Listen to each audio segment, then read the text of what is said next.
Unsurprisingly, the Nerd and Tie podcast is a part of the Nerd and Tie podcast network. For more podcasts from actual play to true crime to witchcraft, go to nerdandtie.com or join our Discord by finding an invite at nerdandtie.com/discord.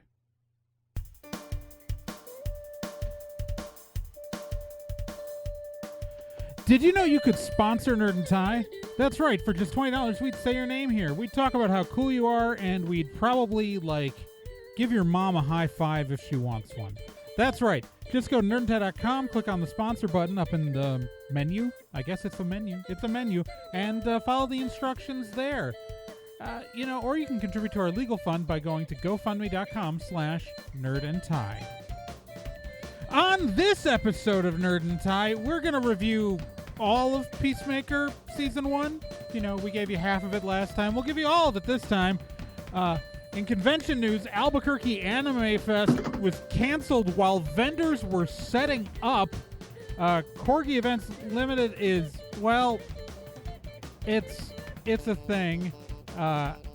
And we're going to talk about our favorite comfort shows. We're going to talk about what we're watching now. And there's a Vomit Hat Steve challenge at the end, like always, so you can have some fun on, the show that this is, unsurprisingly. And welcome to Nerd and Tie. It is February of 2022. Technically, when we record this, we're getting it just under the wire this month. It is February 28th. And I am one of your hosts, Trey Dorn, for the only podcast on the internet with a dress code. Almost forgot to say that. Joining me, as always, are the fantabulous Gen Proc. Yo, what up? And the effervescent Nick Izumi. It's Monday, friends. Oh God, is it Monday? Yeah. So it's been a month. Oh my God, has it been a month? What has It's been kind of a Garbo month that closed on an especially Garbo week. Yeah, it's we're all, in America, so we're in the northern part of America, so we're largely fine. But things aren't going great in many parts of the world, including, other parts of the United States and Europe, and there are parts of the world where things are always terrible, and so we're just going to roll right on by all of that and talk about fun stuff like pursuing peace at any cost. Oh, God. We're going to kick things off talking about Peacemaker, which wrapped up its 8-episode first season. It has been renewed for a second season that James Gunn will write all of and direct all of. Peacemaker has... That's the best damn DC show that is on streaming. No, that's not. Actually, I like it more than Doom. I love Doom Patrol. Don't get me wrong. I love Doom Patrol, but I like Peacemaker a little bit more. It is my favorite thing right now in the DCEU. That's for sure. Yeah, of canon DCEU, it's definitely one of the strongest titles. And it's I don't know. It's really good. I mean, I'm glad it's getting a second season. I still don't know if I'm ever going to forgive them for canceling Swamp Thing, but maybe I'll get there. I won't. To be fair, this was significantly better than Swamp Thing. I only made it 2 episodes into Swamp Thing. I just hard disagree, but I think that show got hit with a bad rap twice. First, that it was on a terrible streaming service and got canceled 3 episodes in. Then when it was run on broadcast TV, it was a show about a pandemic during COVID. Well, I mean, it got run on TV because the CW had hours to fill on their lineup. No, I understand that, but it's a show about a pandemic. Yeah, I keep seeing different shows on streaming that are about and it takes place during a pandemic, and I'm like, nope. Nope. Nope. This is not real. This is not realistic anymore. It's Not like I can handle shows that take place during the pandemic, like the actual pandemic, but I don't have the emotional energy for fictional pandemics right now. yeah. Just no. No thanks. Yeah. Anyways, Peacemaker. So if you haven't watched Peacemaker, Watch Peacemaker. watch Peacemaker.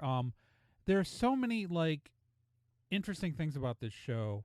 That I don't want to give many major spoilers. Because in case anyone hasn't watched it, but like this show is like the performances were all amazing. It's I like Freddie Stroma coming in, and so Freddie Stroma is Vigilante. For those of you who don't know, he's a major character on the show, but he actually was not the original person cast to play Vigilante.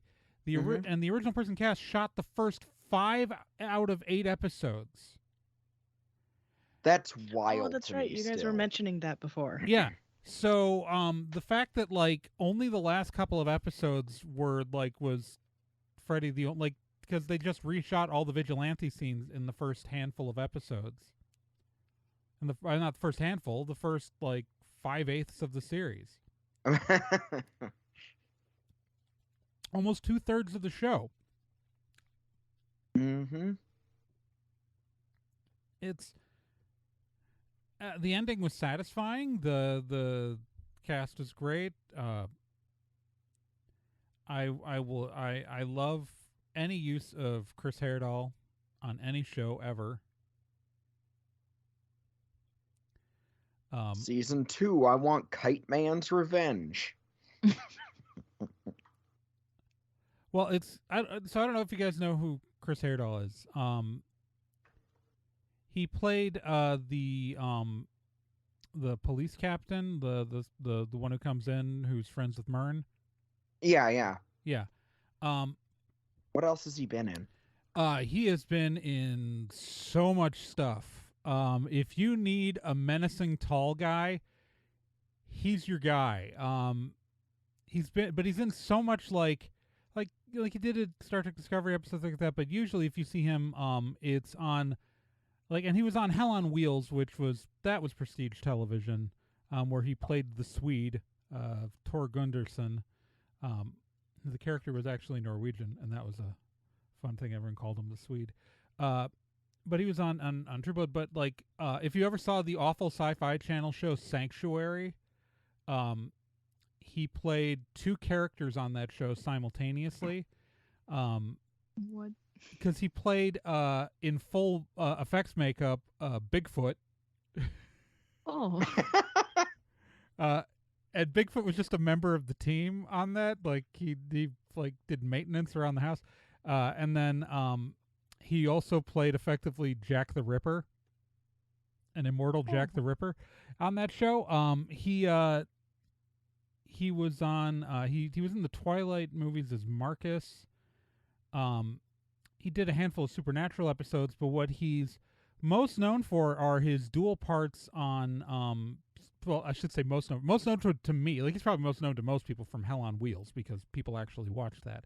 But Stargate Atlantis, he played 2 characters, sometimes in the same episode, because one of them was a human, Halling, who is a recurring character from one of the tribes of humans in the Pegasus Galaxy that Taylor, one of the other main characters, was from.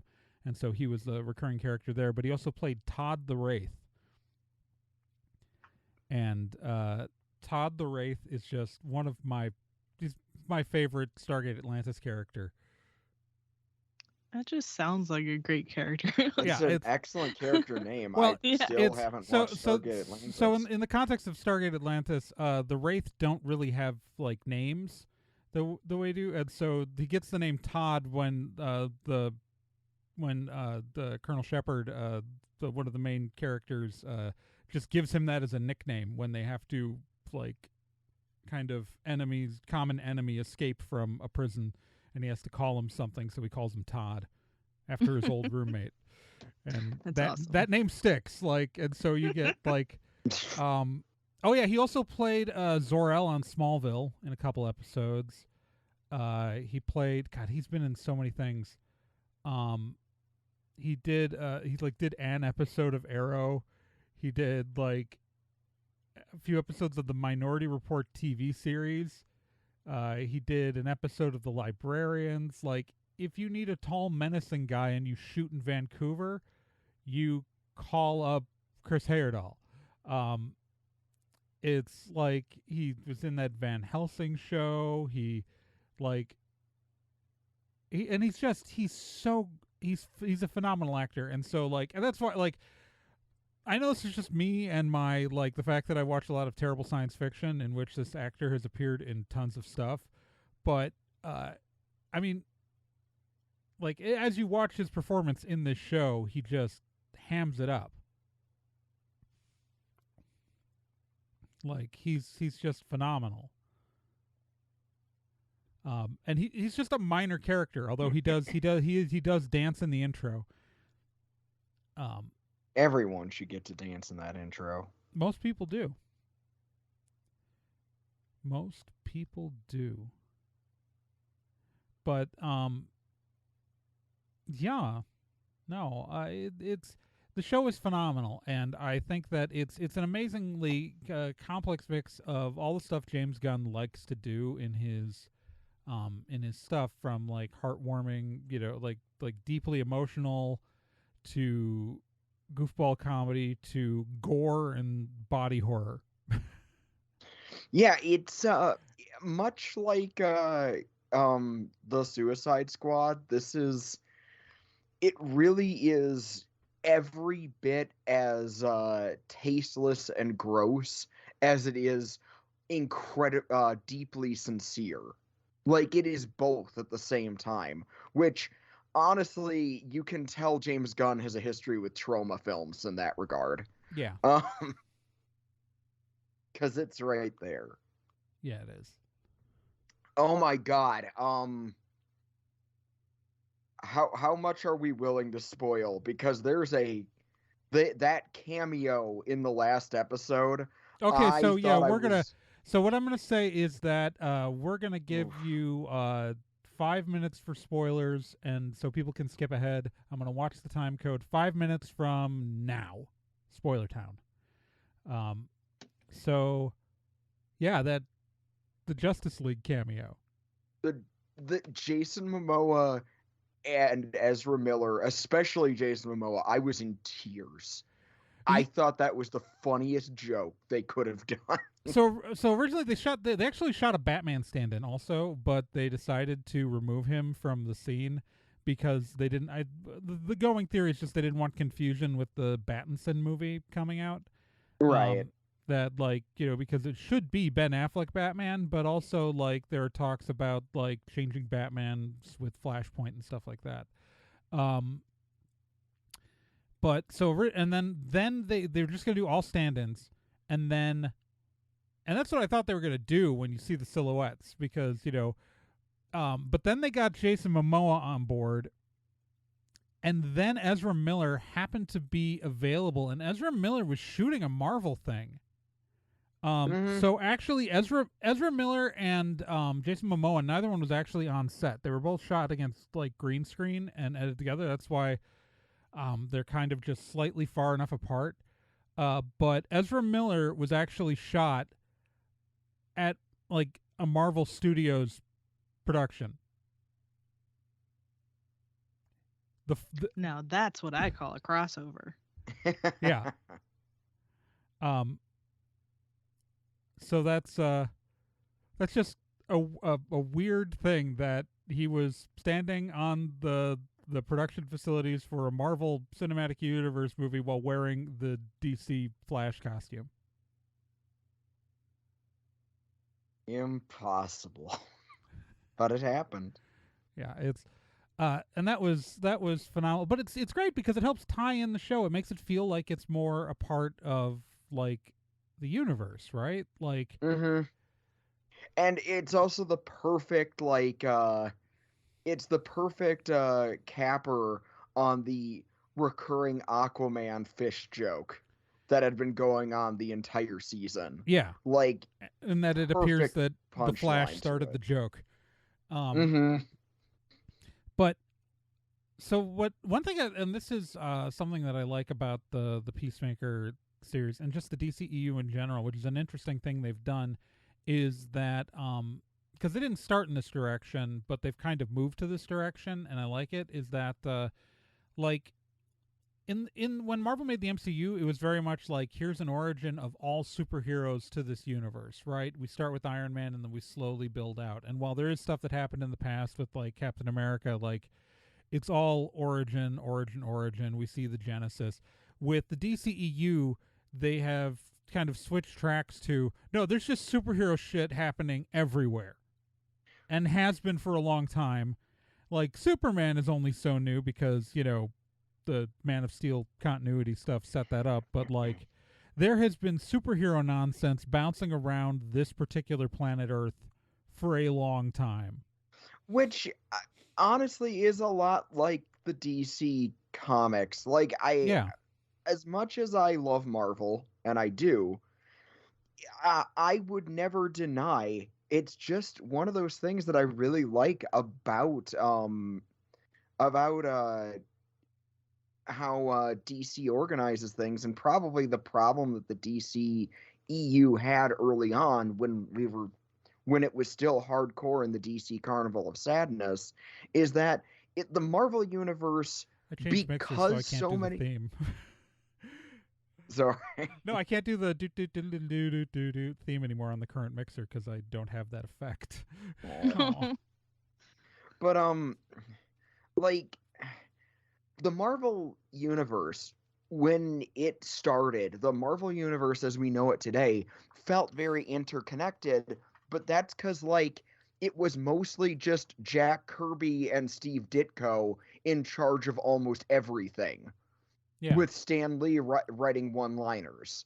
So it seemed like a more unified vision, and as a result, the DC books, on the other hand, are a lot more all over the place, and dare I say it, I think there's a reason why when it comes to Marvel, it's really easy for me to think of big, multi-book wide crossovers that really worked, whereas outside of Crisis on Infinite Earths, a lot of my personal big favorite DC stories are about like one corner of characters. Yeah, we are out of You know, spoiler town now. We're back. we're All out the of all the spoilers. people who jumped 5 minutes for spoilers, they're back now.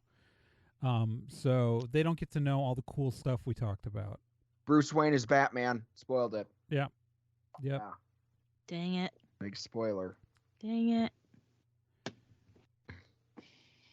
Aquaman is Hawk. No, wait, those are both the wrong universe. One of those is Hawk is man. Aquahawk. Well, no, because Hawk on Titans is played by Aquaman from Smallville. Yeah. That's just... And now he's Reacher on Amazon. That's weird. He's playing a character I previously accept it. played by Tom Cruise. Anyways, so Peacemaker, good. Yeah, Peacemaker, very good. Loved it. If you haven't watched it yet, you should watch it. And again, it has the best opening sequence ever of any TV show ever made. And Alan Agreed. Tudyk's wife choreographed it. Which is always a good I feel like thing. I should know what her name is, but I don't. And I feel bad about that, but not bad enough to go look it up. You can. Google is at your fingertips. So Leave us a message in the comments. if you know the name, get in the comments. If you know the name of Alan Tudyk's wife, go to nerdandtie.com/contact, fill out the form, and tell us. Yeah. We want to know. Yeah. Oh boy. Anyway. Moving on to the wild and the weird. In theory, a couple of weeks ago was supposed to be a new AnimeCon, Albuquerque Anime Fest. Albuquerque Anime Fest was actually first announced only like 6 weeks before the show. Wow. It's organized by Jim Burleson, who runs like Duke City Comic Con and Albuquerque Comic Con, and we can talk about him in a bit if we want. But what happened was the right before the convention, the vendors are in the hall. They are unpacking their stuff. Everyone's there to go have a convention, and so this is February 11th. Friday, February 11th, the vendors are setting up when Albuquerque Anime Fest announced that it was canceled. Oh. Yeah, and Oh. if you go to their Facebook page, you can see things like one person saying, all that time, in all caps, all that time wasted getting ready for this show, unpacking the damn car. Can't wait to tell my daughter after school that we will not be there tomorrow! Exclamation point! Exclamation point! Exclamation point! Now, according to like what the apparent, I don't even know how to begin to describe what happened here. According to Albuquerque Anime Fest people, from what I've been able to find from what they said, is that the event was canceled because the hotel decided to cancel their contract. What? What? But Why would a hotel cancel the contract? Like, this is interesting, right? Because like, it's interesting because, like, this is a situation where this is this was only announced 6 weeks ago, 6 weeks prior to the convention. Like, this is, and a lot of people think it was because of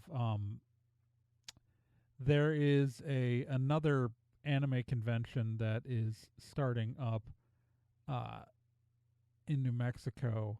I think it's called New Mexico Anime. It's in March. And let me see if I can pull it up here somewhere. But even if there is another new convention coming in, there's no reason, like, it's at a totally, like, different month. Right. There should be no... So what you have to understand, and this is, again, just my opinion, and this is me guessing, just based off of past experiences we've had with Jim Burleson. As the various, I did not reach out to his organization for comment on this, so I have nothing other than the official statements put out on the Albuquerque Anime Fest page. And it's just that in past times, when we did a story on, I don't know if it's still the case, but there is a point where his Albuquerque Comic Con and Duke City Comic Con head of safety was, at least at the time we wrote the articles, a registered sex offender. Oh, that guy. Yeah, when we broke really that good. story, Good news. Burleson implied that the reason that we wrote it was because we were reached out to by a competing convention in the area. Oh, yes, of course. We, for the record, were not. We did eventually, because their name kept getting dragged into it, reach out to them for comment. But they were not involved. So that's the only reason why. I mean, Jim Burleson has a really interesting history. If you go to nerdandtie.com, we have a number of things that have happened over the years, including that. But also, Jim Burleson did once kill a man. It was ruled self-defense in a court of law. Where there was an altercation. He used to be a fight promoter with, I believe, was a former fighter, I could be incorrect on that, who confronted him in a parking lot. Burleson says that he felt his life was in danger and shot him. But this is the person we're talking about. The first time I think we wrote about him was back in 2017 after he made misogynist remarks and then publicly reposted an attendee's private correspondence. This wow. That's a yikes from me, my dude. This is a big yikes. Just like the dude in general is a yikes. Yeah, I was going to say there is a like the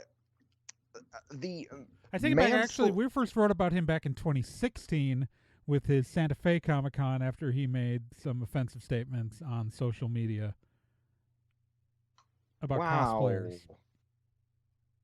Dude. Wow, just the best people. Just the best people. And honestly, like, going back to what happened most recently, Yeah. and personal opinion, it sounds like they're just like blaming the hotel and not giving an actual reason why to cancel. It sounds like blaming is a pretty common thing since the rival convention keeps getting blamed for. Yeah, even though okay, so they did not blame the rival convention. No. It was theorized that that's the reason why he launched an anime event this close.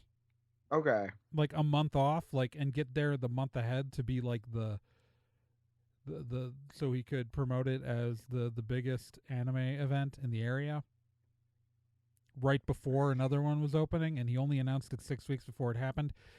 I'm just saying, like, again, you don't announce a date until you have a contract, and like, I don't know, they must have had some level of booking for this event, right? Like, Burleson runs events. Like, say what you will about the man, he has run multiple conventions that happened. You know what I mean? Like, yeah, so he has experience in like doing this. It's what boggles me is like, what possible reason would a hotel give, to cancel that contract, and so late? I don't know. There's not a lot of information. Like, when you already have people unloading into the building, how did they get in? Well, so, like, apparently some people are saying that, like, I'm getting mixed results. I don't have a clear message, but what I'm getting is I heard that apparently this was still being promoted by the hotel 3 hours before they so I found on the Albuquerque Anime Fest page, apparently the sales team was really helpful, but with the GM leaving last week, the accounting and admin wouldn't honor the deal we'd had in place the last 8 years. This is because they use this event space for other events. They wanted to charge us more than we pay for the Albuquerque Convention Center. But this tells me they didn't have a hard contract. What happens is this was booked on a handshake. Yeah, and that should not be done. Right. And so that's like, and you know what? Like, if he's gotten away with it for this long, booking on a handshake, that's fine. But they couldn't. If he had a contract, they couldn't jack the price. That's really what it is. That's my guess. Is that the convention?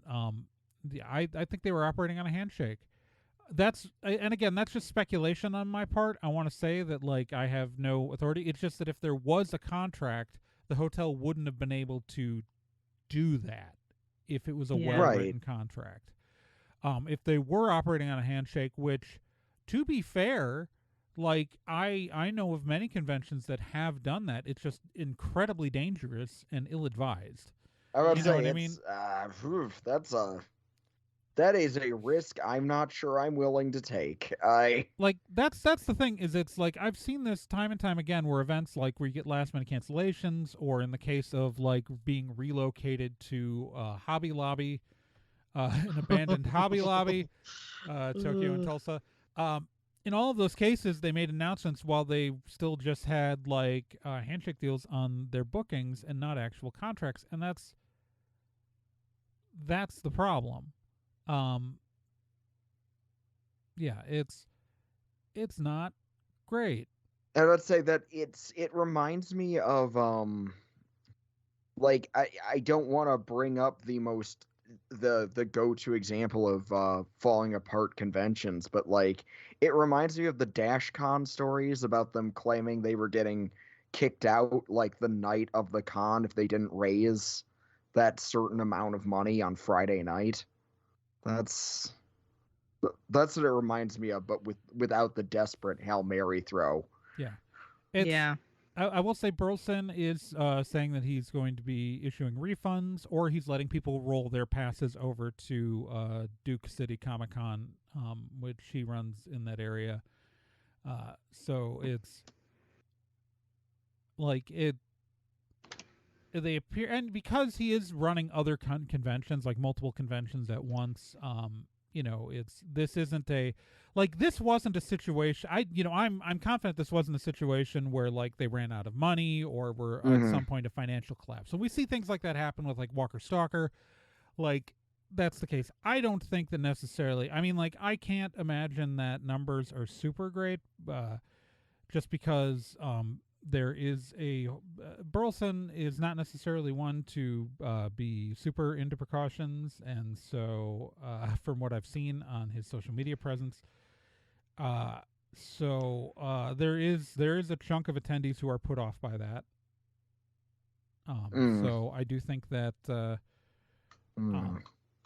I do think that maybe his numbers are down, but I do not believe this is a case of them not paying a bill. I think this is a case of they're not always the most truthful. Like, I have had there is a moment there's stuff where literally in statements made to me, Burleson has provided me inaccurate information. Like when we got a response from him in that 2019 story about his head of safety, he provided me information that was wrong. He claimed that he gave a different age for the victim of the sex offender than what was factual, and like kept insisting on it even after news articles revealing the victim's age were located and confirmed. I mean, the fact Yikes. I know it was right because of what statute the guy was convicted under.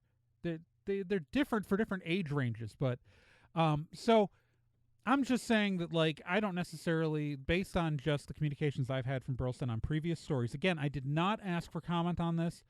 I'm not gonna, which is why we didn't publish a text article.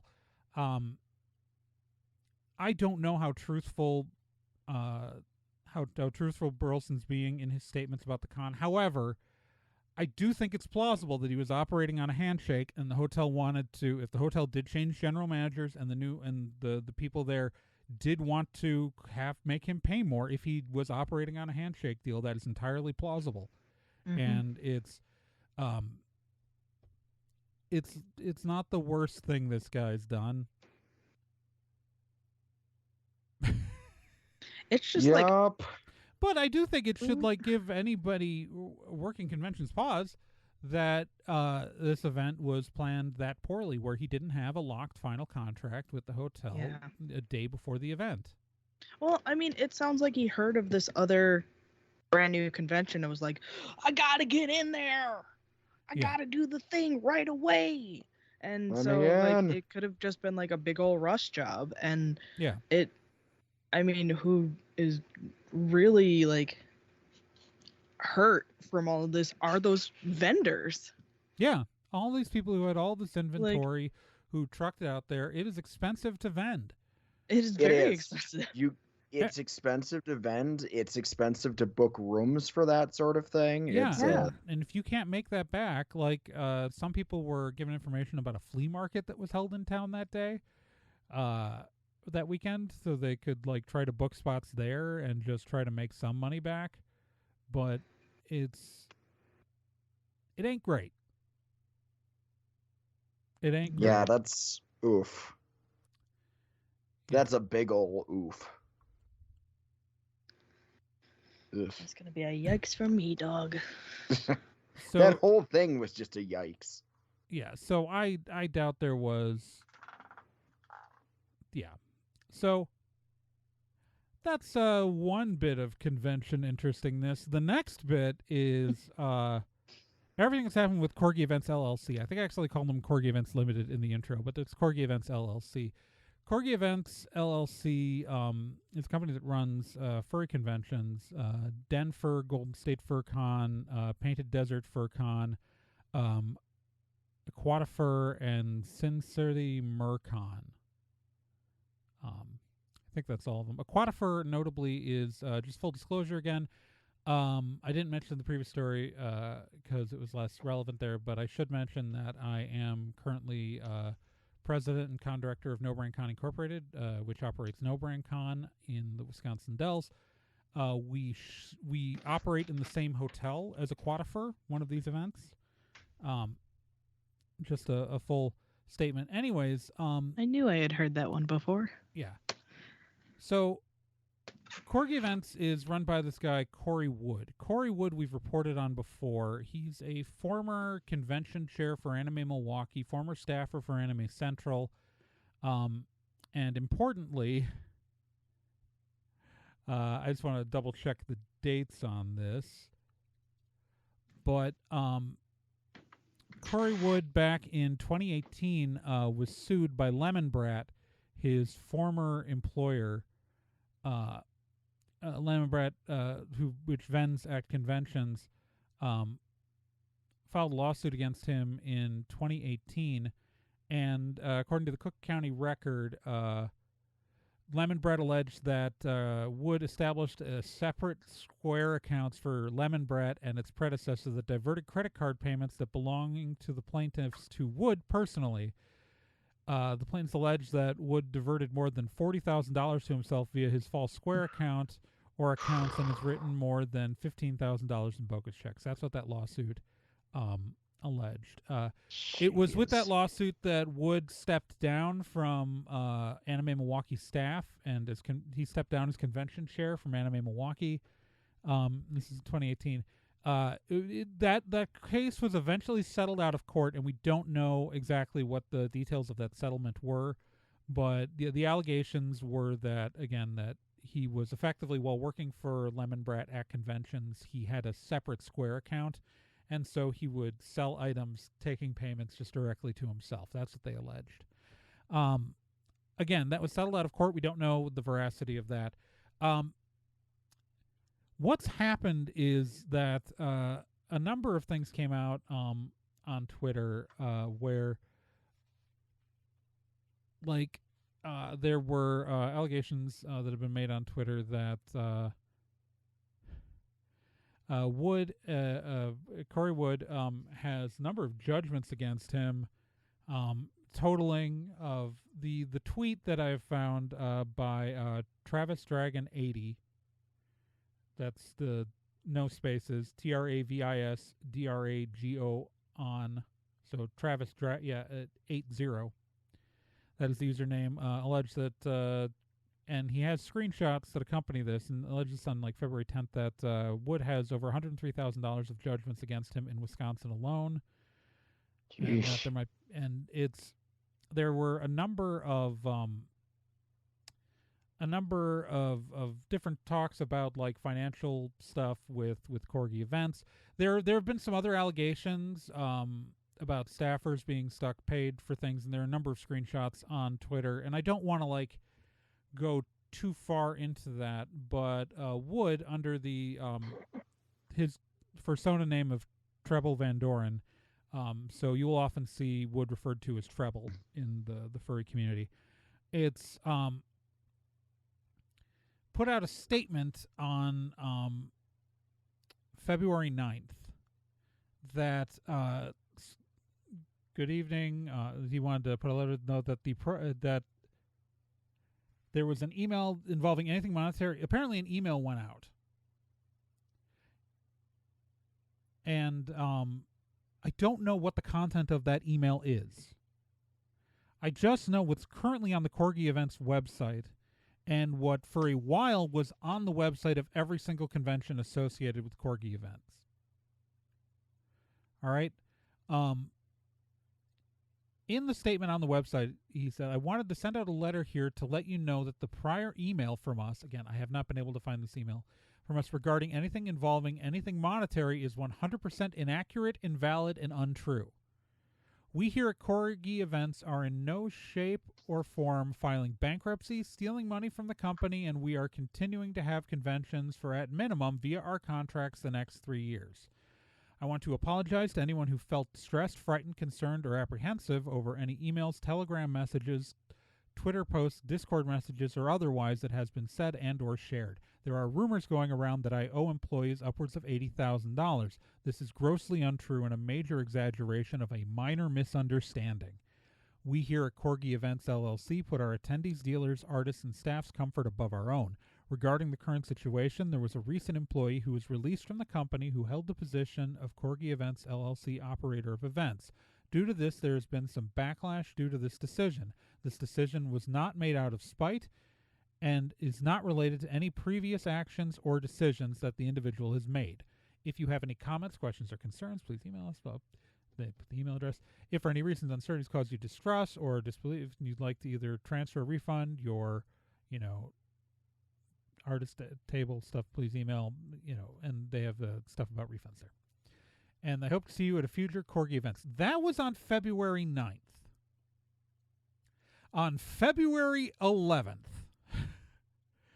What an auspicious day. On February 11th, the same day that this all happened the same weekend, man. It was crazy. This came out at 11:29 p.m. on February 11th on the Aquatifer Twitter account. And this statement is hosted on corgievents.com. A new statement came out. Now, mind you, the statement I just read to you is what you find if you go to corgievents.com. That is what the front page is just that statement. All right. Now, this is probably fine. On February 11th, and I've only found this linked on the Aquatifer Twitter, not on the Denver Twitter. It might be. I haven't checked the Twitter for every single convention in this network, but it is on the Aquatifer Twitter. Hello, everyone. Many people out there. This is what the statement is that was put out on by and it's called the tweet itself said hello attendees and furries, and then just linked to the announcement. And many people out there depend on conventions hosted by Corgi Events LLC, be it for financial reasons, personal identity reasons, or mental health reasons. These include ourselves as we draft this open letter to the community. Over this past week, there's been a firestorm of rumors, lies, truths, hurt feelings, and more. These have not been healthy for so many people throughout the fandom, and answers are needed. Please bear with us as we get you the answers you are requesting. We are willing to share what information we have, but please understand that this is still early in the process. This is starting out great. I must say, this is not a good... What is going on? We have been asked two main questions over and over lately. What is going to happen to Corgi Events, and what is Treble's involvement? Again, remember, Treble is Corey Wood. While there are many decisions to be made, ultimately Corgi Events LLC is going to cease to exist. This is 2 days after saying that Corgi Events... And again, if you go to Corgi Events website, the prior statement is what you get about how stable they are. Back to the letter here. Several members of the fandom have already stepped forward and will complete the formation of a new non-profit organization. It's to remember, Corgi Events LLC is a for-profit organization. Control of all Corgi Events LLC holdings will be secured by this new non-profit organization, including some of the obligations that Corgi Events LLC has accrued. We have already begun the process of forming the new non-profit organization. However, this process takes time, and we will provide updates as they come. Just go to LegalZoom, guys. Secondly is the concern of Treble. Corey Wood. We do not know everything that is going on in his personal life. However, we do hold the following regarding Corgi Events LLC and the new non-profit organization. Treble is the one who created Corgi Events, and with the help of other parties has created several major events that we care deeply for. Instead of letting everything crash and burn, he has agreed to this transfer of property and responsibility to the new non-profit organization. Treble is neither a board member of the new non-profit organization, nor is it our intention to make him one. Oh. The conventions Denver, Golden State FurCon, Painted Desert FurCon, and Aquatifer will be continuing as scheduled. With regards to Sin City MerCon, we will have more information at a later date. Oh, no. If for any reason, they probably just didn't have a set contract for its next date yet. If for any reason this uncertainty has caused you any distrust, unrest, or disbelief, and you'd like to either transfer or refund your dealer's den table or your dealer's assistant badge, please email blah blah blah, which is now controlled by the nonprofit organization. So that's a corgievents.com email address. So they're saying they control the corgievents.com email, at least for payments. The new nonprofit board of directors are from many different regions. More importantly, we're all from the states where all of the conventions are held, which is part of one of the accusations with is that, because Corey's based out of the Chicago area, that he's kind of, like the Milwaukee-based, like the Wisconsin-based stuff, like Aquatifer and the Dells is like within his area, but like Denver, and other places. So we can keep your, all capital your cons local. The board of directors are all volunteers. Please bear with us as the new nonprofit team is working to update and move the websites to our new servers. Please keep an eye out on our social media for each event to update and links. In closing, more information will be forthcoming. Please give us time to get things set up, and we'll be sharing more with you as soon as we are able. And then they signed it there with their persona names: Amazon, Kiggy, Maxwell, Nova, Rory, Von Bon, Wolfitek, and Zeno. Can I just say look, dear furry subculture, I love you guys. You guys are great. But can I just say that, like, when you're doing things as, like, official documents of your organizations, please use real names. Yeah. Please don't use your silly I was going to say pet names, and that seemed like a really bad term. I don't want to call them silly. I think that's these are names these people deeply identify with, but I do think it's important to use I should apologize. So take Corey Wood for example. If Corey went by Treble in all of his convention staffing across the board, it would be fine. But there's always this thing where when you go by an alias that's completely an alias in one world, and you go by I don't know, I understand the hesitation of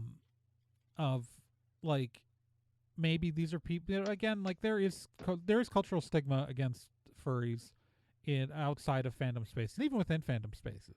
There are people who treat furries like crap, which is awful, and so I understand the desire to anonymize yourself, but I will say when it comes to a level of accountability, the fact is that when you sign everything in one world as Treble Van Doren and then another world is Corey Wood, it's actually hard to tell. If I didn't know, if I didn't have the experience of interfacing with the convention scene long enough to know that Treble Van Doren is Corey Wood, I would not make this connection.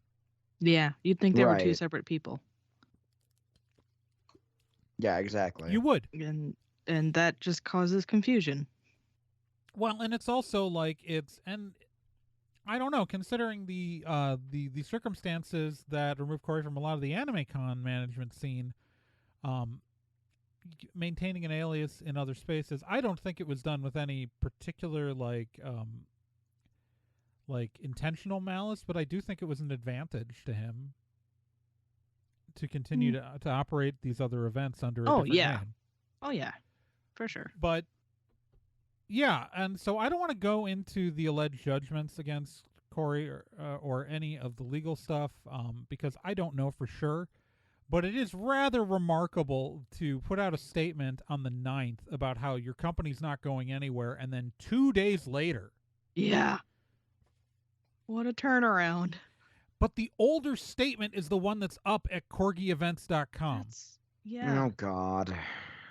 That's not a good look. Even though the new statement is also hosted, of course, there's been some skepticism about Corey actually having handed this over in the community, but I don't know. What this does mean, though, is that the new organization holding it, because it's going to be effectively, they're transferring the assets of Corgi Events and not Corgi Events to the new owners, right? So this is going to be, I think, on the Anthropomorphic Events Incorporated Organization United. They literally gave themselves the acronym AEIOU.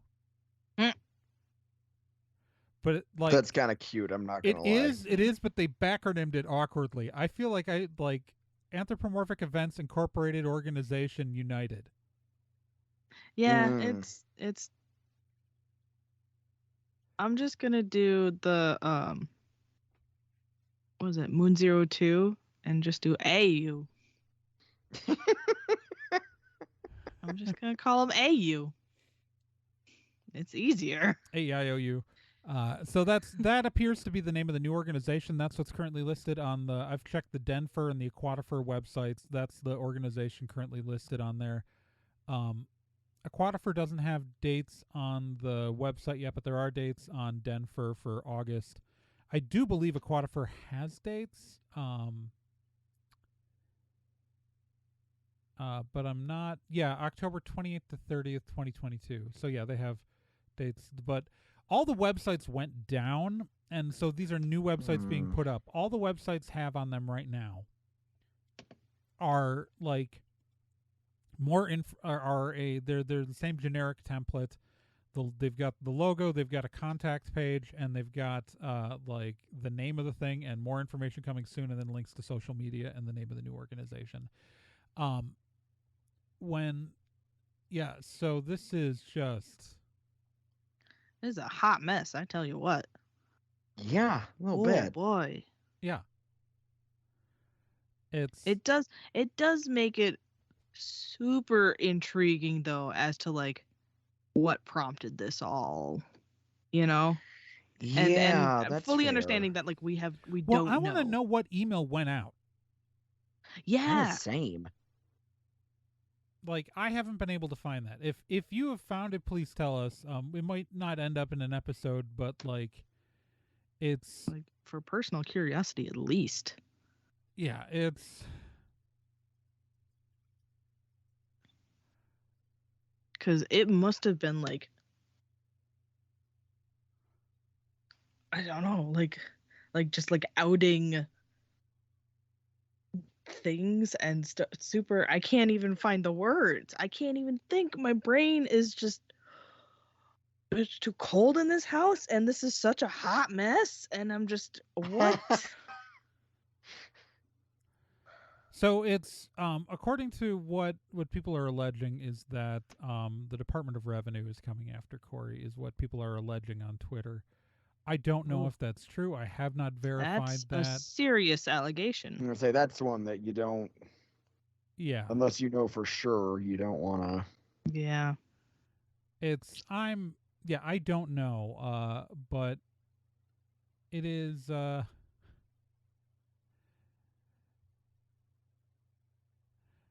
Yeah, he lives in Kenosha, I think. So just the Wisconsin side, but just north of Chicago. Oh yeah, the creditor with the judgment against him for $86,000 does appear to be the Department of Revenue. Oh. Oof. That's a big oof, my boy. That's a huge oof. Yeah. Pay your taxes, everybody, because you know what? The one people you'll never get away from. Yeah. Yeah. Yep. Yeah. So that's just great. Great. Good stuff. So again, I have only seen the screenshots. I have not gone through and verified that. So that is just that is what is alleged. And there are there are some other stuff here. Apparently, it is case number 2021 TW000644. That is the case number on the screenshots. If anybody feels like confirming that, but I'm just either way. Like this was an implosion. Yeah. And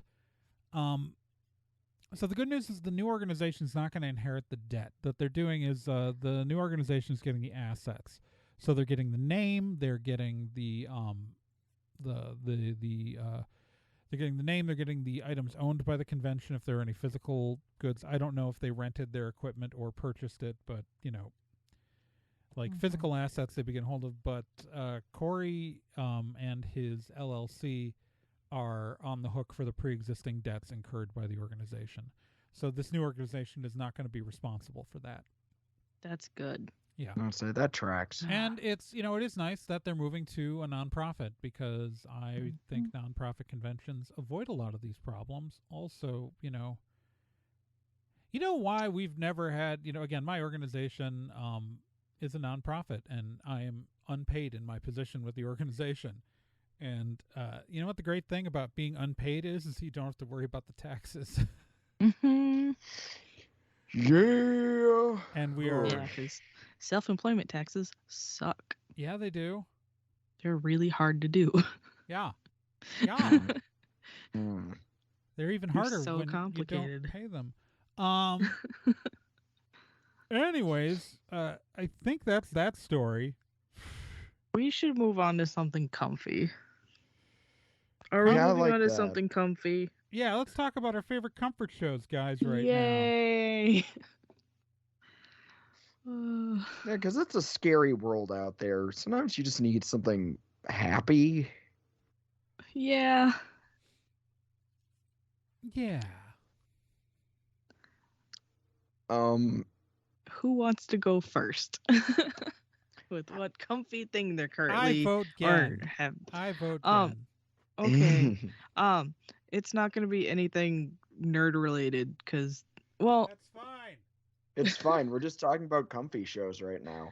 Okay, the one I've been into is this like summer vacation, or not even summer, just like this vacation rental show where they show you these amazing like vacation rental houses and buildings and stuff, and it's really cool and I like it. And it makes me want to travel even though I can't. What's it called? I forget. What's it on?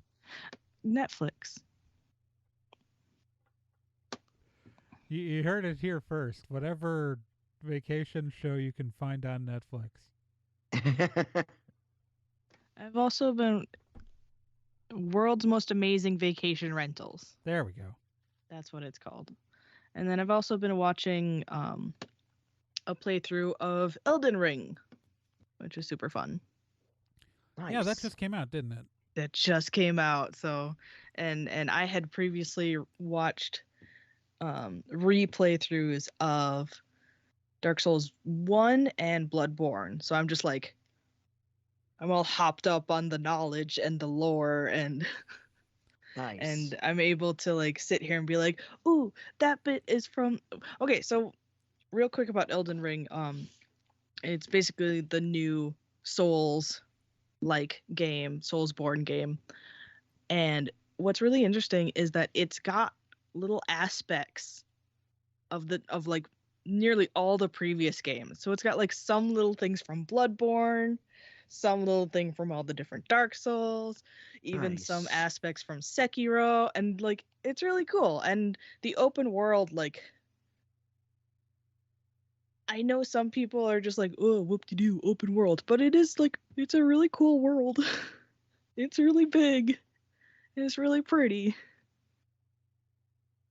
So there. I've heard nothing but good things about it so far. Well, the only bad thing about it right now is the PC port is pretty janky right now. And since it's released on the latest version of consoles, it can be a little difficult to get because you need like really high graphics in your PC, and if you don't have, I think you can get it on PS4, but it's mainly like on 5 and the latest Xboxes. There's so many of them now. But yeah, that's why I'm watching someone else play it, because I don't have access to it, and even if I did, I'm not good at playing video games. Legit. There's nothing wrong with getting your video game kicks through watching other people play it. I mean, I have been getting my kicks through playing Stardew Valley. So boyfriend and I are currently like super into Stardew Valley. I am in year 3. He's in year 2. It's so much fun. Just a beautiful little like farming game to calm all the stresses of the world.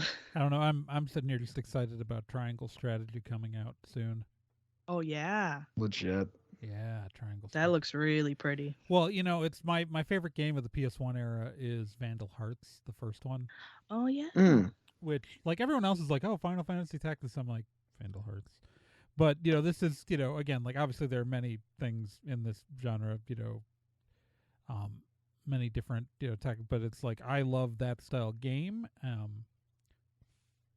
I like Final Fantasy Tactics also. I just have a strong preference for Vandal Hearts, which is, Konami's entry into the genre. And so I'm so excited to play a game like that from the same team that made Octopath Traveler. And so, yeah, I'm very hyped about that game. Yay. But right now we've been the new season of Marvelous Mrs. Maisel. The first 4 episodes are out, and that's been really good. Which is just like a it's an Amy Schumer Palladino show, so everybody talks at 20 miles an hour, and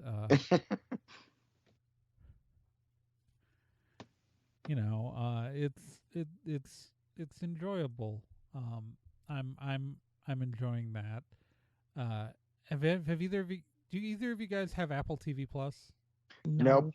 Okay, because I've been we finally went through all Schmigadoon, which was adorable. Yeah, I heard that was good. So good. Yeah, I've been hearing lots of good things about that. It is like the perfect, like, it is, yeah, as a person who like is very familiar with the era of musicals of like the 40s and 50s, which is where the aesthetic effectively comes from, for that first season. And then with the exception of one song, the song that ends the series, it's not a minor spoiler, but like the song that ends the series moves like kind of forward in the style of like decades to like the 60s and 70s style musicals in the final number of the series of the season. I don't think it's been renewed yet, but there is a plan for later seasons. It's the premise of the show, for those of you who don't know, is that for listeners who might not know, is that a couple is goes and takes this they're a couple's in a rocky part of their relationship, and goes on kind of this lover's retreat, and ends up wandering into the magical village of Schmigadoon, where it's effectively a musical. It is all of the cliches, and they can't leave. They can't escape. Like you cross the bridge out of town, you come back in from the bridge out of town. And it's like Alan Cummings in there, Kristen Chenoweth, Jane Krakau, that's not even, I didn't even mention the leads yet. The leads are Cecily Strong and Keegan Michael Key. So like the cast is phenomenal. Jaime Camille is in there. It's Ariana DeBose. It's just a phenomenal cast. It's so much fun. But the reason I brought up Apple TV Plus was not necessarily that, but because I've been watching After Party, which is this kind of comedic crime drama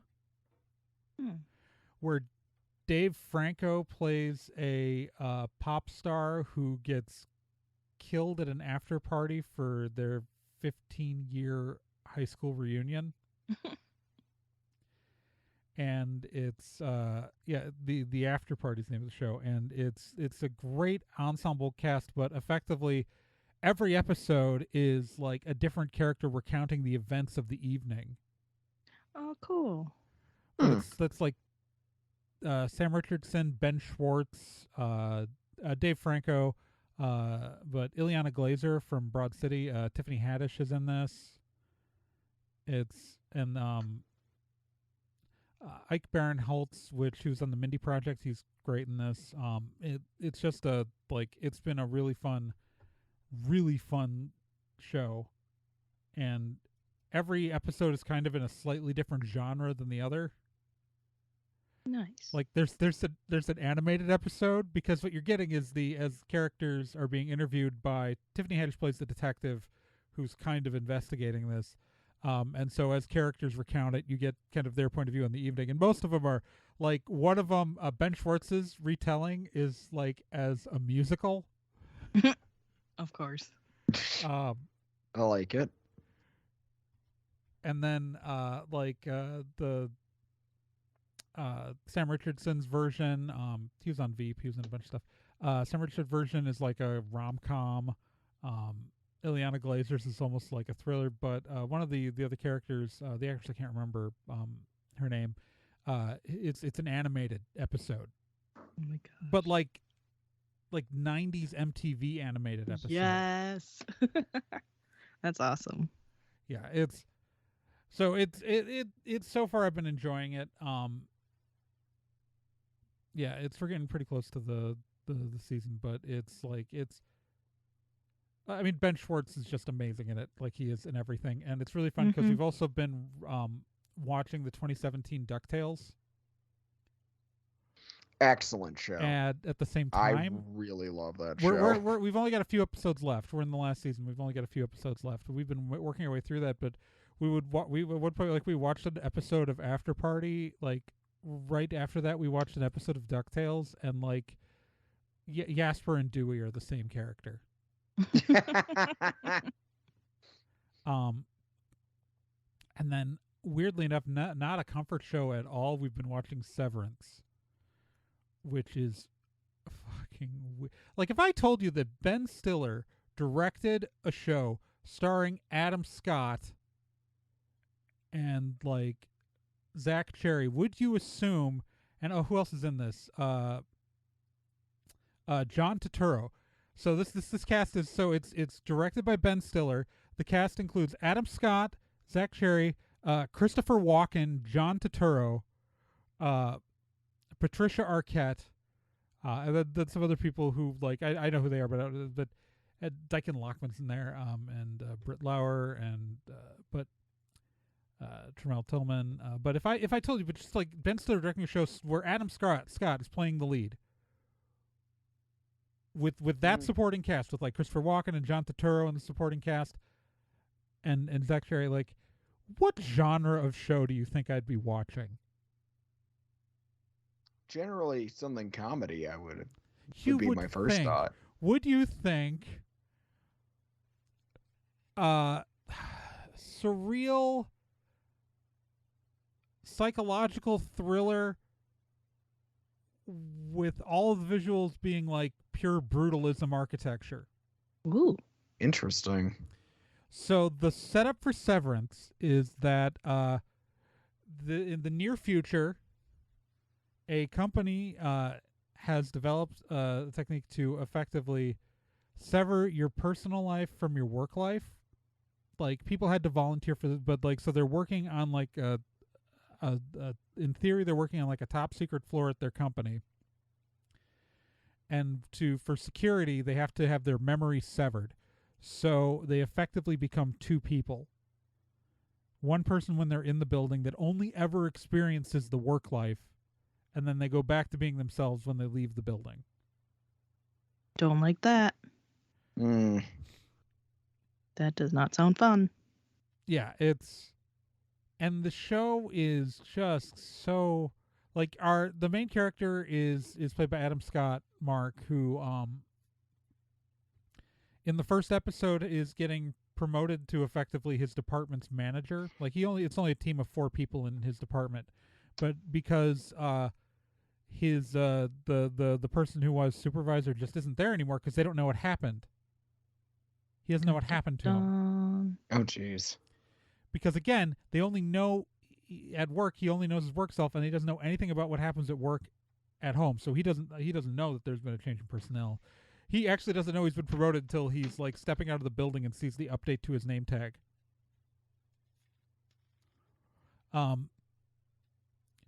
But it's like it is this weird like the show starts out with this character Helly, played by Britt Lower, who she wakes up on a table with no idea where she is because she's just recently had the like, and this is this is literally the opening scene of the first episode.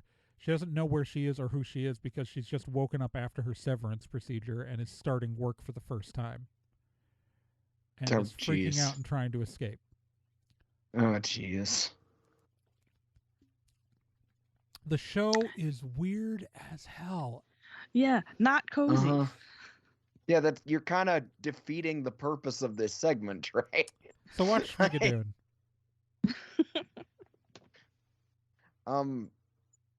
I've been over here. I've been doing a couple things. I was at a friend's house and I ended up watching 4S Gridman all the way through for a fourth time. Excuse me. And it's still probably one of my favorite anime in recent memory. I've mentioned it before, so I won't go into too much detail, but anime takes on tokusatsu. It's really pretty. Trigger did the animation. There's canon lesbians. It's really good. Isn't it full of Transformers references? Tons of really obscure Transformers references. If any of those things sound appealing, definitely take a look at 4S Gridman because it's excellent.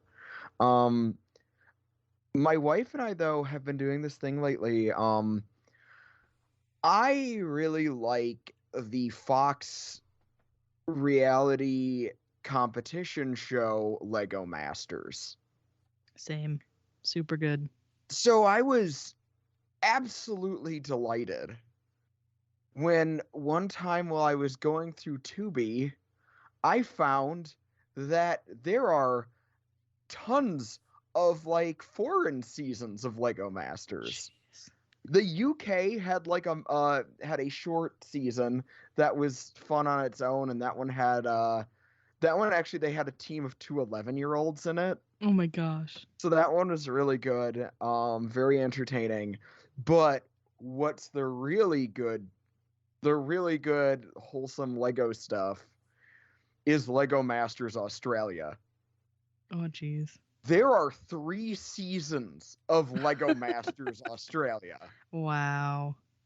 Season 3 is 14 episodes long. What? So it's like there's a lot of Lego Masters Australia too. The host Hamish is extremely funny. You see some just really creative, fun stuff. Hamish Blake, that's his name. The biggest downside is that their main judge, who is recognized by the Lego company, I think he's a bit more of a dick than what we get in the US version. I wish he was nicer. But no, there's all this Lego Masters. It's on Tubi. You don't even have to pay for it. There's all these foreign seasons of Lego Masters I was not aware of, but it just warms the heart. You never know what they're going to build next, and it's always so much fun. I mean, probably something out of Legos. I mean, it's going to be made out of Lego, yeah, but... But I will agree that, like, I've... One, Lego Masters, yes, good. But also just, like, any creative competition show is just like, yes, good. We've been watching Next Level Chef, which is so ridiculous. Nice. It's Next Level Chef is it's a Gordon Ramsay produced cooking show with a set that's literally 3 stories tall. They are very literal about the levels on Next Level Chef. Nice. Where it is the high level, like the fancy kitchen, the middle one's like a normal restaurant kitchen, and then the lowest level is the basement, and it's the three mentors on the show are Gordon Ramsay, Naisha Arrington, she's a restaurateur, and then the third one is Richard Blaze. And if you've ever been a fan of Top Chef, you know exactly who Richard Blaze is. Richard Blaze is he lost in the final one season, and then later in the All-Star season won Top Chef. But before he was ever on Top Chef, he competed on the American Iron Chef. Oh, nice. Yeah, he is the goofiest motherfucker. It's my one F-bomb. He is I mean, I will watch anything he's on because he is a cartoon of a human being. He if you like, he's not as much doing it now as he used to, but he's like, when molecular gastronomy was the big fad, that's all he did. Nice. Like this guy, like he only really pulled out weird stuff like once all the season. Like, the only thing that hasn't aired yet is the finale. But what is they started with 3 teams. They picked these 3 teams of chefs, and like they randomly get put on different levels for the first chunk of the show based on the team, and they switch which teams. And like the basement has the worst equipment, the middle, and then the levels, and then the worst 3 performers out of each week have to go compete and will get eliminated. And then after enough people in the competition, they start dividing people. Like the people who perform better will move up to higher levels and have the nicer stuff. And they've got this stupid platform that lowers what their required ingredients that they have time to go run and grab. It is ridiculous. And also, I pay for Hulu without commercials, so this is on Fox, so they always repeat things 8 times around the commercial breaks. Yep. But because I don't have commercial breaks, we get this. You just thing get it where, we're like, yep, we got it. Got it, good. So but Richard Blaze is such a I keep talking about it because he keeps insisting on calling his team Team Trailblazers. Boo. Like the other captains, they refer to themselves Naisha Arrington's team calls themselves Team Naisha. Gordon Ramsay's team calls himself Team Ramsay, and then Richard Blaze is we're Team Trailblazers. Boo. It is. But that also, and then and this aired earlier this year, but I really enjoyed Crime Scene Kitchen. Yep. Hosted by Joel McHale, which was delightful for a number of reasons. The setup for Crime Scene Kitchen is that they investigate, the teams have to go into a kitchen that's been something was baked here. Based on the evidence, you have to figure out what it is and recreate it. I couldn't get into that one. I tried. But my favorite part of that show is Joel McHale hosting it, who just literally is pointing out, he's hosting it like he's hosting The Soup. Where he is literally pointing out every cliche that they're doing and saying it in that way that really only he can, where he is both making fun of it and doing it sincerely. Mm-hmm. And with that random noise, apparently the reminder to pay my rent came out. The recording heard that. The other co-host didn't. I forgot to silence notifications before we started recording, and I forgot that my notifications go to my computer now. But yeah, no, it's cooking shows. Oh, Top Chef comes back pretty soon. Oh, I have some more really good shows. Go for it. Okay, so in cooking vein, I watched all of School of Chocolate. Ooh. Okay. Which that sounds delightful. Oh, it's so delightful. The main guy behind it is Amari Guichon, who is a world-renowned patissier and chocolatier, and he makes these amazing realistic items, but they're freaking entremets. So he'll make, oh gosh, he's made a tiny scuba helmet. He's made like tiny coconuts. He's made like a perfume bottle was one of his most recent ones. And they like look absolutely like the real thing. Nice. But they're made out of like chocolate and cake and like fruit and stuff. And he brings in all these other chefs and patissiers and he's like, here, I'm going to teach you how to like do the stuff I do. And whoever like does it the best will win. And it's very wholesome and very good. So it's like nailed it with talent. Yeah. Yeah, except they're all good. Right. No, it's let's see. The other show I just wanted to mention is that the boyfriend and I have been really into Forged in Fire lately. Ooh. Which is a bladesmithing competition. Okay. I saw a bit of that. Oh, there are like a bunch of seasons on Netflix and then even more seasons on Hulu. There's so much Forged in Fire. It is so good. And just like the nonsense they throw at these bladesmiths and Will Wheaton hosting, and it's very good. There was one more I was going to mention, but I forgot it. I will say that we're catching up on the latest season of Letterkenny. Okay. Ooh, have you watched Resident Alien? No. God, that show's great. Oh, I've been fan. I've been loving. Yeah, it's Resident Alien's been so good on Sci-Fi. Yeah, seriously, check out Resident Alien. It is yeah, it has a very weird sense of humor, and I wouldn't trade it for the world. Yeah, it's so like the premise of Resident Alien, for those who don't know, is that Alan Tudyk plays effectively an alien who is sent here to destroy the Earth, but has to he disguises himself as a small town doctor. As a small town doctor. I don't know a better way to describe the show. It's told from Alan Tudyk's character's point of view, so it's yeah. It's just watch Resident Alien on Sci-Fi. It's just I can't. Very dark sense of humor, very good. Yeah, it's we DVR that. It's so good.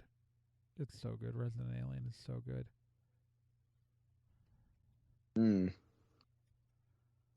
I'm trying to remember what other show I was going to mention, but I've seen so many creative competition shows that they all kind of blur together a little bit. Like, I've seen Glow Up, both seasons. I've seen Interior Design Masters. Grand Designs is an architecture show that I love. Making It. Just anything and everything.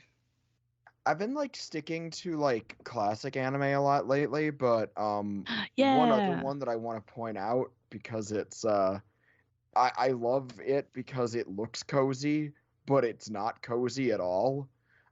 Is The Ranking of Kings.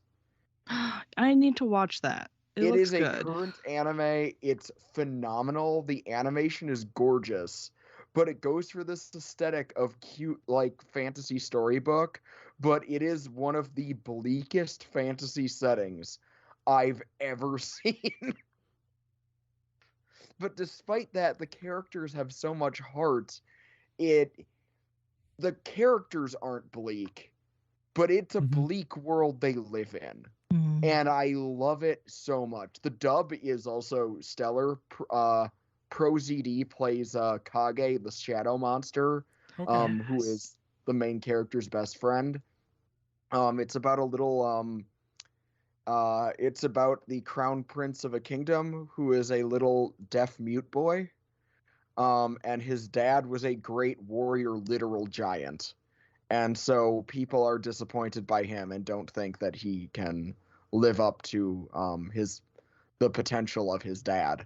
and the world they live in is just unforgiving and brutal, and the characters are so amazing and three-dimensional. I highly recommend it.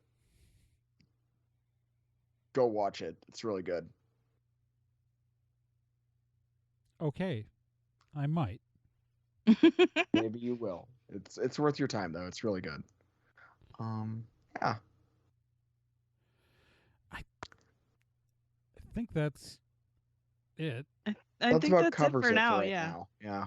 I mean, we could always come up with more stuff later, but Yeah, we should What's probably. a show that's move on. cozy for you? It's an hour and Send us a 25 letter. minutes in. We got to do the rest of the show. Okay. All right. So moving on. This is the part of the show where we do the Vomit Hat Steve Challenge. The Vomit Hat Steve Challenge is where I read part of a book, and the challenge to you, the listeners, to guess what book I'm reading from. If you guess it correctly, get included in the Hall of Awesome. The benefits of the Hall of Awesome are as follows. 1, we include you on the Hall of Awesome page on the website, which is buried but there. 2, we list your name on the podcast, which is what I'm going to do in a moment. And 3, there is no 3. Everyone wants a third. But you're not finding your unicorn today. So the current people in the Hall of Awesome are as follows. Archimide, Zero, Rena Innocenti, Cheesy McDamio, Krista, Slitheredy, Shameless Otaku, The Random Ramblings Man, Corfan, Capito, Chris Graham, Lillisaurus, Paper Godzilla, Cavsy, The Minnesota Librarian, Sean Orange, Keith Shizua, Sakura Sunset, Joel Kreisman, Patrick Delahanty, Wonderland Hearts, and Megsy Sass Council. And I am literally just gonna pick. I'm just going to pick this random line.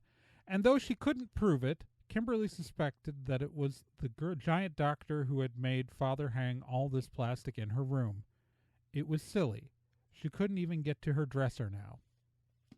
If you know what book that's from, go to nerdandtie.com, click on the contact form, and tell us. Or if you have anything else you want to tell us about your feelings, your deepest dreams, your favorite shows, what you're doing now. Do you have your favorite memory of Albuquerque Anime Fest?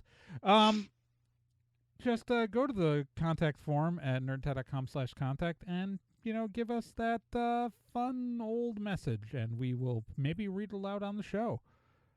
Maybe. Possibly. Please send us something. I mean, you don't have to. I'm begging. I really want you to.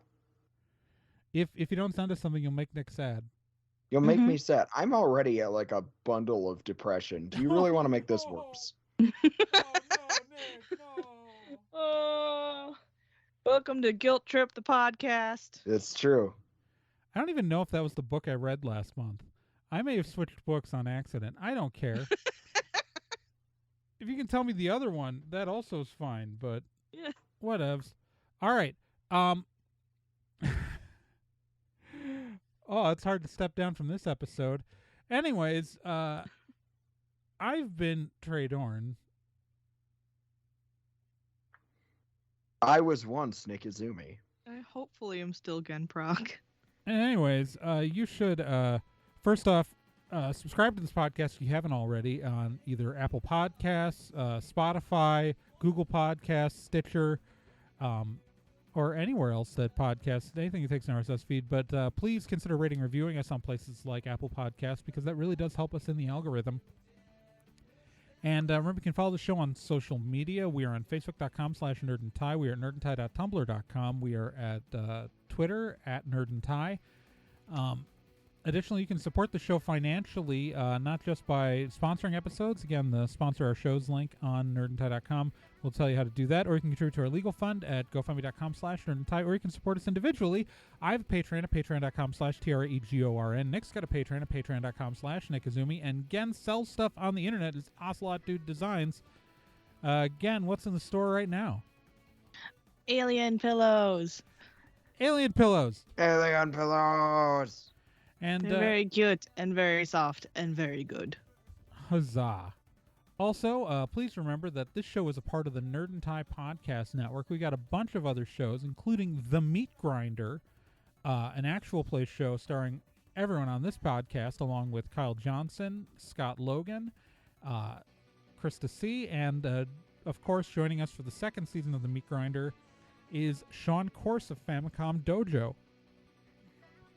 It's very exciting. It's everybody dies repeatedly on that show.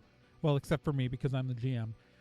So you should definitely check it out. And also, Campaign 2 of Stormwood & Associates, which is, again, the three of us on this show and Kyle Johnson, is just Campaign 2 for Stormwood & Associates is kicked off. And you should check out that as well because it is fun, it is exciting, and stuff blows up.